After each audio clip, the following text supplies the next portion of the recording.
Vamos a analizar cómo la explotación de los recursos de la hostelería influye en la vida tradicional, en los territorios y en la biodiversidad. La hostelería puede ser una mina de oro en muy buenas manos. Para llevar a cabo dichas funciones, muchos territorios naturales han creído y han sido explotados en muchos aspectos a lo largo de la historia, todo para desempeñar actividades de explotación como el turismo y la hostelería. Por lo que han acudido al genocidio, esclavitud y racismo para poder expulsar a los pueblos sufriendo todo tipo de acoso y de violaciones, únicamente para conseguir sus preciados hábitats como la tierra de los guaraníes. O el suceso de la fiebre del caucho, relacionado este último con el transporte e indirectamente el turismo, en el que la hostelería se beneficia. A causa de esto, se crean movimientos pacifistas como Survivor, que logran derechos territoriales y humanos, y por el contrario se crean extremistas conservadores, como los parques protegidos en la India. Pero la pregunta es, ¿a qué se debe tanto movimiento protector por el terreno natural? Para que entendáis a qué se debe tanto movimiento protector de los recursos naturales y del ecosistema, he de aclarar algunos conceptos. Primero extenderé los recursos explotados, y luego hablaré de las emisiones, residuos, vertidos y acciones contaminantes que se producen con estas actividades. Como recurso principal para toda actividad, y más en el mundo de la hostelería que pasa por los 5 eslabones de la cadena alimenticia, es decir, producción primaria, transformación, distribución, comercialización y por último consumo.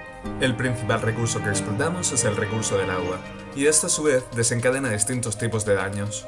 La explotación a nivel subterráneo, es decir, los acuíferos, y la explotación de ríos y lagos provoca una sequedad de los mismos, haciendo que el ecosistema que lo circunda se vea alterado, provocando una imagen más desértica del propio, creando cambios tanto en la cadena alimenticia como los climatológicos y del paisaje natural. Esto hace que especies lleguen a extinguirse y desencadene un desequilibrio en la biodiversidad. Y como no, para llevar a cabo todas estas actividades, recurrimos al uso de la energía. En España, siendo un país en el que cae una gran cantidad de energía solar, solo hacemos su uso del 4,9%. Un poco triste esta cifra.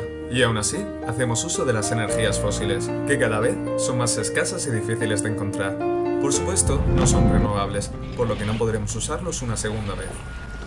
La extracción de los recursos naturales para llevar a cabo nuestras actividades hosteleras y las herramientas necesarias contaminan las áreas naturales.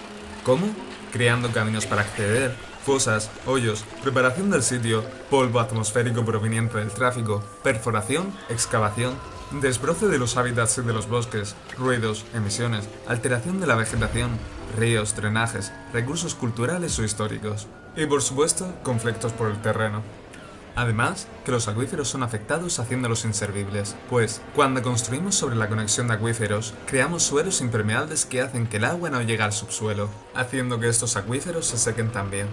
Y las energías y energías eléctricas, producidas por los recursos como el petróleo, gas natural, carbón y energía nuclear, se producen de la misma manera. Las represas grandes, sin embargo, se ayudan de la gravedad para ejercer fuerza en las caídas de agua. Aún así, estas técnicas provocan contaminación física y tóxica, provocando también la destrucción de comunidades, cuencas, contaminantes en la capa de ozono y causándonos problemas de salud. Es decir, que no son sostenibles y menos aún cuidadosos con el medio ambiente. Por otro lado, la explotación del resto de recursos para desempeñar las funciones en la hostelería, es decir, fabricación de materiales, edificación, caminos, materiales de limpieza, climatización, etc., requieren y combinan los daños de los dos grandes sectores mencionados y los producidos durante la explotación de los recursos específicos, contaminando y filtrando al suelo sustancias tóxicas. Además de estos daños, se crean una serie de residuos contaminantes que podemos clasificar en líquidos contaminantes, emisiones de gases, emisiones atmosféricas y residuos tóxicos. Los líquidos contaminantes vienen a ser las aguas residuales, disolventes, aceites, etc. Las emisiones de gases no están claramente excluidas del ámbito relativo a la calidad de residuos, es decir, que en caso de precipitación de partículas o diluidas en agua en forma de lluvias se convertirán en líquido contaminante. Estas emisiones mencionadas estarían incluidas en el ámbito de emisiones atmosféricas, que serían gases de refrigeración, humos de cocinas, emisiones de ruidos y las emisiones producidas por los medios de transporte, directa o indirectamente.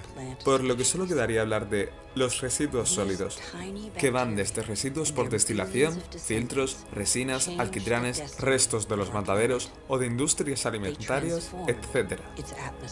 Estos, a su vez, están catalogados en residuos y residuos peligrosos. Según la Directiva 2008/98/CE relativo a residuos, se entenderá por residuo a cualquier sustancia o objeto del cual su poseedor se deshaga o tenga la intención o la obligación de desprenderse. Por otro lado, se considerará residuo peligroso todo aquel residuo que presenta una o varias características peligrosas enumeradas en el anexo 3, cuáles son explosivos, oxidantes, fácilmente inflamables, irritantes, tóxicos, nocivos, corrosivos, cancerígenos, infecciosos, tóxicos para la reproducción, mutagénico, sensibilizante y/o ecotóxico. Los residuos mayormente generados en la hostelería son asimilablemente urbanos, tales como los orgánicos, los papeles, servilletas, rollos de papel, manteles, cartones, envases y embalajes, bandejas, posavasos, tetabricks, vidrio como botellas, frascos, vajilla, metales de latas de refrescos y conservas, sartenes, cazos, cubertería y diversos tipos de plástico como el de los envases ligeros, cubertería, recipiente, embalajes y films. Y los residuos peligrosos, cabe destacar los aceites usados, ya que son altamente contaminantes, pues tan solo un litro de aceite contamina 100.000 litros de agua. Y sabiendo que en el mundo de la hostelería manejamos mucha cantidad de aceite, es conveniente hacer un uso adecuado de estos. Otros residuos peligrosos suelen ser los generados por limpieza, mantenimiento y reforma, como los restos de obra, madera, elementos metálicos como planchas de cocinado, cables, vidrio, electrodomésticos obsoletos como los hornos, cámaras frigoríficas, mobiliario, productos de limpieza y desinfección. Y ya por último, cabe decir que existen otros factores de contaminación, como los infortunios, que crean desastres o daños ecológicos, causados sobre todo por accidentes durante el transporte. Por suerte, la realidad objetiva, que tiene como protagonista el riesgo, aunque la culpa no sea de ninguna persona, aunque sea infortunio por cuestiones meteorológicas, etc., se exige al dueño, empresa, una responsabilidad, puesto que se ha creado una situación de riesgo, que tendrá que ser reparado y devuelta a su estado natural. Con esto quiero decir que en España, la responsabilidad civil por daños al medio ambiente está regulada por constituciones, leyes y principios. Leyes que obligan a reciclar el aceite o el vidrio en las empresas, incluido en el mundo de la hostelería, aunque para la mayoría del resto de residuos existe un vacío legal.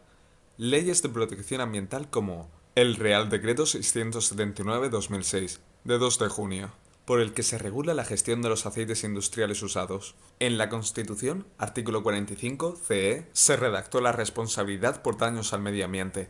En los artículos 1902 y 1908 habla de la responsabilidad extracontractual. O en el principio de derecho comunitario, se lee entre otras cosas que quien contamina, paga. El hecho de crear estas leyes ayuda a crear un sistema de reparación in natura, es decir, que ayuda a devolver el equilibrio y la salubridad al medio ambiente, que es más importante que la indemnización. Es por ello que a falta de obligación, existen reconocimientos de calidad que nos permitan garantizar una imagen más verde, en el cual nos van a dar unas pautas de cómo ser menos perjudiciales con el medio ambiente, ser sostenibles, satisfaciendo las necesidades de los clientes y por supuesto ganando dinero. Estas pautas están basadas en las 3 Rs: reducir, reciclar y reutilizar, además de los objetivos de mejora continua. Así que para hacer un buen uso eficiente de las energías, hay que adaptar el local para el ahorro de la electricidad y la regulación del clima, con aislamiento térmico, toldos, plantas, árboles, fomentar los aparatos de bajo consumo, aprovecharse de las energías renovables, hacer uso de la luz solar, hacer usos recomendados de la intensidad de aparatos eléctricos, aire acondicionados, neveras, calefactores, adaptarse al clima y a las horas de luz abriendo y cerrando ventanas, persianas, usar la electricidad en sus momentos justos, verificar el estado del local, es decir, superficies, paredes, ventanas y techos bien sellados, y apagar todos los aparatos que no se usan. Para un uso eficiente del agua, hacer los usos exclusivamente necesarios del agua, mantenimiento de la fontanería para evitar fugas, hacer uso de los dosificadores que reduzcan el flujo de agua, añadiendo aire oxigenado y aumentando la presión. Para el ahorro de recursos en hostelería, se ha de tener el stock necesario. Eso se consigue revisando continuamente los almacenes. Imprimir a doble cara, usar fuentes más pequeñas, utilizar materiales reciclados y respetuosos con el medio ambiente, usar combustibles, energías más eficientes, reciclar la comida orgánica.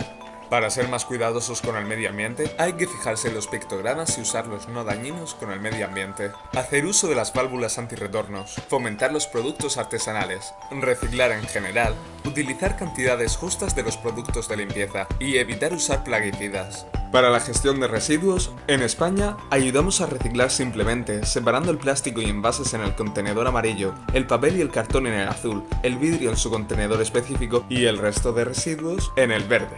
No se debe verter los productos peligrosos en las aguas. Las aguas residuales son gestionadas por una EDA, Estación Depuradora de Aguas Residuales. Pues sin ella, el impacto en las aguas sería enorme, y esto afectaría a todos los seres vivos que la habitan y todo lo que le circunda, climas, seres, cadenas alimenticias, etc.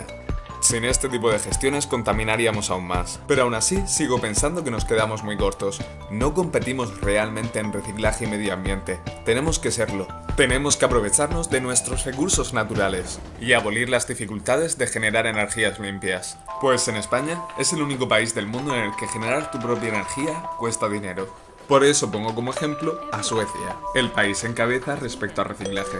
Ahí, el 99% de la basura es reciclada, y con sus basuras producen energía. Sus basuras incluyen separar los periódicos, plásticos, metal, vidrio, pilas, bombillas, cartón. Los muebles, sin embargo, los más grandes o los electrodomésticos, suelen ir a centros de reciclajes especiales. Sus camiones de basura son alimentados de energía limpia, biodiesel y biogás. Se toman el reciclaje tan en serio que con 40 latas puedes canjearlo por un Big Mac. También existen otros tipos de cambio fuera del mundo de la hostelería. Otras propuestas de reciclaje es separar la comida orgánica y usarla de abono, crear huertos ecológicos para quienes disponen de espacio, reutilizar los objetos para crear mobiliario o decoraciones artísticas, reutilizar cada parte de los ingredientes o las sobras para crear otras recetas. Con las frutas sobremaduras se pueden hacer postres y con las verduras que se han ablandado puedes hacer deliciosos purés.